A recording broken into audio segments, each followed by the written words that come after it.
Hello everyone, मैं आपकी अपनी युक्ता अग्रवाल और मैं परख वैष्णव। और आज इस वीडियो में हम आपको नए एनसीईआरटी के अपडेट्स बताने वाले हैं, जिसको फॉलो करके सर नीट 2025 में आप अपने वो मार्क्स बचा सकते हैं जो आपसे गलतियां हो सकती है नीट के अंदर। सो नई एनसीईआरटी 2025 की एनसीईआरटी में क्या क्या नए अपडेट्स है मैं बता देता हूं आपको। सो सबसे पहला अपडेट जो बेसिकली आया है वो cell the unit of life से आया है, जहां पर थियोडर श्वान बेसिकली आपका दिया हुआ है ब्रिटिश जूलॉजिस्ट पुरानी वाली एनसीईआरटी के अंदर, लेकिन नई एनसीईआरटी के अंदर जर्मन जूलॉजिस्ट कर दिया है। तो क्लियरली स्पेसिफाइड है कि जर्मन जूलॉजिस्ट है। अब आपको ये साइंटिस्ट नाम याद रखना पड़ेगा क्योंकि ये चेंज 2025 की एनसीईआरटी में कर दिया गया। नेक्स्ट आप देख लें, जो रेस्पिरेशन इन प्लांट वाला चैप्टर था हमारा, वहां पर ये डायग्राम मेंशन है जहां पर 2H+ बेसिकली पास हो रहे हैं और एक एटीपी यहां पर बेसिकली फॉर्म हो रहा है।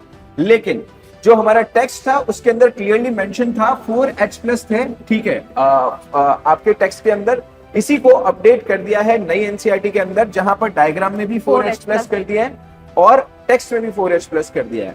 So on that note you will see के 32 एटीपीज जो है वो यहाँ पर फॉर्म होने वाले हैं अगर हम एक कंप्लीट एरोबिक रेस्पिरेशन देख रहे हैं तो।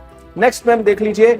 नेक्स्ट सर, जैसे एड्रीनल ग्लैंड का करेक्शन है, अगर मैं बात करूं तो adrenal gland present at the interior part of kidney लिखा था, बट ये करेक्ट कर लिख दिया है सुपीरियर पार्ट कि भाई ये किडनी है और किडनी के ऊपर, तो अब इसको सुपीरियर पार्ट बोल दिया गया। अब अगर आपको स्टेटमेंट वाइज क्वेश्चन आ जाए तो सर इंटीरियर गलत हो जाएगा। अब इनको सुपीरियर पार्ट ऑफ किडनी से ही करेक्ट मार्क्स मिलेंगे। नेक्स्ट चेंज जो है वो ये है कि hyoid bone is a part of skull.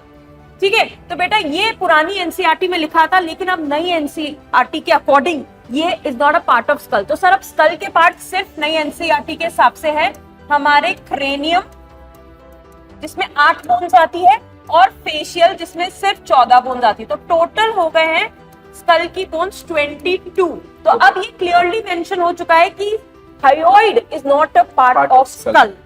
Next sir, next जो दे रखा है वो cytoplasm is semi fluid in eukaryotes and fluid in prokaryotes दे रखा था। ये मैंने नोट्स में भी सेमी फ्लूइड ही आप लोगों को मेंशन करवाया बच्चों, यही आपको ध्यान रखना था। ये करेक्शन एनसीईआरटी ने कर दिया है बच्चों, राइट, जो कि सेमी फ्लूइड है in both eukaryotes and prokaryotes, क्योंकि जो साइटोप्लाज्म होता है उसमें वाटर के साथ आपके inorganic substances, waste products and water, ये सारा मिलके आपके साइटोसोल का निर्माण करता है, जो कि हमेशा सेमी फ्लूइडिक नेचर होना चाहिए। बट पुरानी एनसीईआरटी में यहाँ पे फ्लूइड था, इसको करेक्ट किया गया है और दोनों को सेमी फ्लूइड मेंशन कर दिया गया है, राइट। नेक्स्ट आप देख लीजिए बच्चों। नेक्स्ट आपके ओवरी का डायग्राम है, जिसमें सर पिछली बार तक ग्राफिन फॉलिकल के रप्चर से इसको ओवम लिखते थे, बट यहाँ थोड़ा सा साइंटिफिक हो गए हैं, जो कि मैं हमेशा ही सेकेंडरी oocyte लिखवाती हूँ। तो अब नई एनसीईआरटी में इसको सर सेकेंडरी oocyte बोल दिया गया है।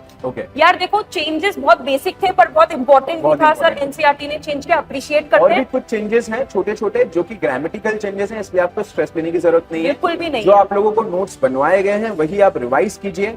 और मैम SMR वो तो सर ऑलरेडी चल ही रहा है और इसमें हम बहुत ही बेहतरीन तरीके से लास्ट टाइम में कम टाइम में इफेक्टिव टाइम यूज कर रहे हैं। बेस्ट रिवीजन है।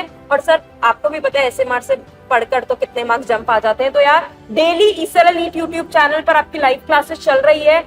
एक दिन फिजिक्स, एक दिन केमिस्ट्री, एक दिन बायोलॉजी, और 700 पार इस बार मिलकर आते हैं। All the best.